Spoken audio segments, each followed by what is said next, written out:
Tetapi dalam hal persidangan itu masih dalam pertimbangan. Pertama, surat asli belum kami terima.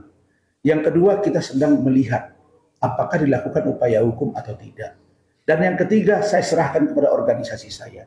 Jadi kalau ada yang mengatakan Rasman sudah berhenti sebagai advokat, itu tidak benar. Karena yang berwenang menyuruh saya berhenti tidak beracara adalah, ingat ya, adalah organisasi advokat di mana saya bernaung saat ini.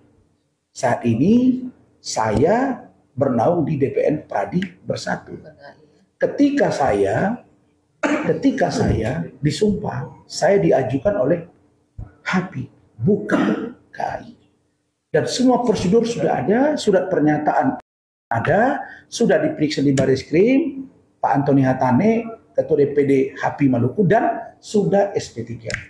Jadi saya kira itu penjelasan dari saya. Insya Allah kami akan datang, saya bersama dengan Pak Lecu akan datang. Ya, hari Senin pagi akan datang ke Mahkamah Agung menyampaikan permohonan maaf dalam bentuk surat tertulis kepada Ketua Mahkamah Agung Republik Indonesia. Dan yang kedua akan datang ke Pengadilan Tinggi DKI Jakarta untuk juga menyampaikan surat tertulis permohonan maaf. Yang ketiga ke Pengadilan Negeri Jakarta Utara untuk juga menyampaikan permohonan maaf. Kemudian kami berharap, karena saya lihat dari preskon dan statement dari Komisi Yudisial Republik Indonesia, kami berharap supaya lebih kondusif, supaya lebih transparan persidangan ini, kami berharap agar Komisi Yudisial Republik Indonesia menurunkan tim, karena mereka juga mengatakan akan memantau. Kami berharap agar persidangan ini memantau supaya transparan dalam proses perjalanannya. Barangkali itu dari saya, silakan Pak Lecu. Ya. Jadi saya juga dihukum ya, jadi saya yang menyidangkan perkara Bang Rasman di Pengadilan Jakarta Utara. Saya juga dihukum dalam hal ini, ditegur juga ya, ditegur juga, diberikan hukuman. Saya juga harus meminta maaf kepada pengadilan, kepada Mahkamah Agung, kepada Pengadilan Tinggi, dan kepada Pengadilan Negeri. Jadi kami hari Senin bersama Bang Rasman kita akan melakukan apa yang diminta oleh organisasi, apa yang diperintahkan oleh organisasi kepada kami. Yang pertama. Yang kedua, tetap saya berharap ya bahwa seluruh pihak, semua pihak yang sudah mungkin atas kejadian tersebut ya, terhadap advokat-advokat yang mudah-mudahan tidak mencontoh peristiwa serupa, saya minta jangan ada lagi terjadi di tempat lain. Jadi karena pengadilan ini kan adalah pengadilan yang bermartabat ya, pengadilan yang sangat dibutuhkan oleh masyarakat untuk mencari keadilan. Jadi jangan sampai kita cederai lah, artinya pengadilan ini. Gitu. Jadi saya minta juga kepada pihak-pihak seperti hakim-hakim yang mungkin pernah melihat tragedi ini, kita mohon maaf sebesar-besarnya. Dan kita tidak ada tujuan untuk merendahkan martabat hakim. Ya, kita minta maaf yang sebesar-besarnya kepada seluruh hakim seluruh Indonesia.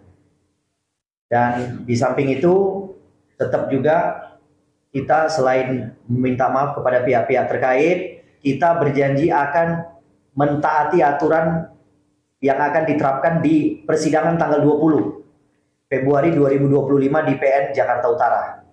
Jadi saya sudah sampaikan kepada Bang Rasman selaku kebetulan sebagai terdakwa di PN Jakarta Utara yang akan menjalani proses persidangan.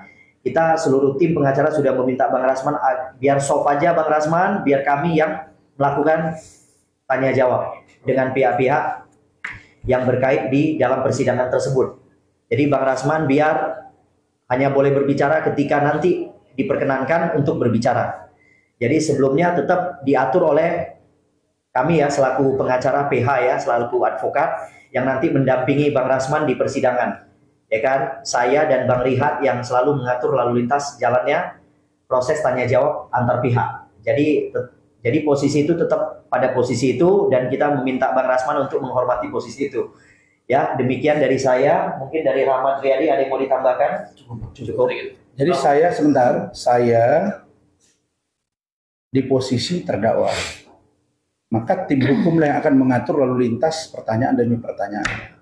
Saya akan berbicara di akhir untuk menyampaikan apa yang bisa saya sampaikan. Kalau saya anggap penting, saya akan minta izin dan itu dibolehkan oleh undang-undang. Dan kalau saya anggap tidak penting, maka saya anggap bisa diwakili oleh kuasa hukum. Tapi yang pasti lalu lintas komunikasinya akan kita atur. Kami berharap juga pihak dari sebelah untuk juga kooperatif supaya tidak menganggap bahwa ini seolah oh ini kemenangan bagi kami, tidak, supaya kita betul-betul equal agar perjalanan itu mencari persoalan persidangan itu mencari kebenaran material dari peristiwa hukum yang terjadi. Begitu. Bang, tapi untuk ke depan ini apakah akan masih meminta untuk persidangan terbuka? Kami lihat perkembangan di lapangan. Kami sudah katakan tadi, sudah meminta maaf, dan kami minta tim hukum kami untuk juga menahan diri dan kooperatif. Dan adapun sidang terbuka atau tertutup itu akan kami lihat situasi di lapangan, karena sangat penting bagi kami agar kasus ini bisa terang benderang. Begitu.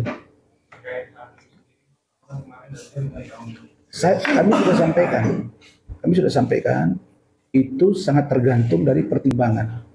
Surat kami kan sudah masuk. Ya. Hal yang berbeda ketika kami bersurat dengan tindakan kami di lapangan. Jadi surat kami kalau direspon, alhamdulillah.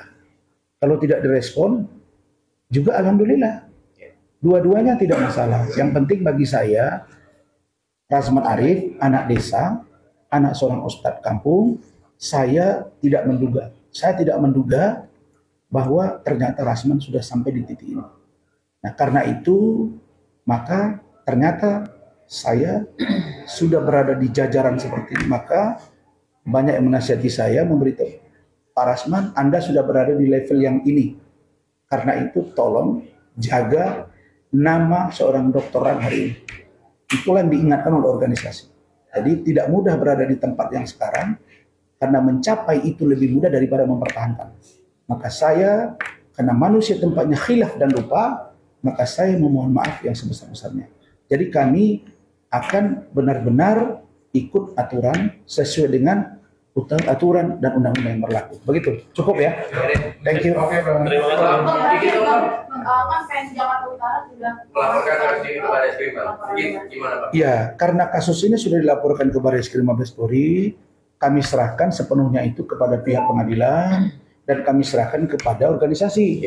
Bagaimana cara mereka berkomunikasi ke dalam, kami tidak punya kewenangan. Kami adalah organisasi. Kalau itu ada laporan, kalau ada panggilan kami hadiri. Dan nanti kita lihat pembuktiannya, apakah ada pelanggarannya, apakah itu masuk pasal 335 atau 217 atau 217. Yang pasti kami menghargai dan menghormati. Jadi itu adalah sikap yang menurut kami sesuatu yang pantas, yang wajar dilakukan. Justru saya mengatakan dari tadi, banyak yang berpesan ke saya, Bang Rasman kan tidak dalam posisi pengacara. Bang Rasman itu terdakwa. Saya juga menjawab ketika diperiksa tadi, saya katakan, memang benar saya dalam keadaan terdakwa. Tapi kalau ditanya secara organisatoris, melekatkah di dalam diri seorang Rasman, dia sebagai lawyer, jawabnya iya. Nah, kalau saya tidak dianggap sebagai seorang lawyer, kan saya tidak mungkin terima kuasa dari 5 hakim. Nah, dan kalau saya tidak dianggap sebagai seorang lawyer, maka sulit juga saya di situ duduk sebagai seorang terdakwa dengan pembelaan di mana saya menggunakan hak imunitas saya. Jadi dalam rangka ini memang semua orang tahu bahwa ada proses persidangan seorang lawyer, maka orang akan bertanya induk organisasi di mana. Nah, jadi apa yang diminta oleh Mahkamah Agung? Satu, tentang kami dibekukan basnya. Yang kedua, organisasi agar memeriksa kami. Dan hari ini sudah dilakukan secara baik oleh DPN Pradi Bersatu dengan putusan yang disampaikan tadi dan dibacakan kepada kami oleh ketua majelis, di hadapan anggota majelis, dan juga di hadapan pembela dan penuntut. Begitu. Cukup ya? Untuk dipanggil Barreskrim ke depannya nanti kalau ya, kalau sudah ada panggilan kan mesti kita datang. Ya kita lihat aja. Ya. Tapi yang pasti kami tidak akan melaporkan. Ya, saya kunci ya. Kami tim hukum tidak akan melaporkan 2 orang yang sempat ramai dibicarakan, akan melaporkan 2 orang yang berbaju batik. Bahkan ada yang mendorong saya dari jaksa, tidak akan kami laporkan. Apalagi melaporkan hakim, karena sudah diberitahu dalam rapat tadi, semua dipertimbangkan secara matang. Saya ingin organisasi Pradi Bersatu ini menjadi contoh baik bagi semua organisasi advokat yang ada di Indonesia. Begitu, cukup. Terima kasih, Bang.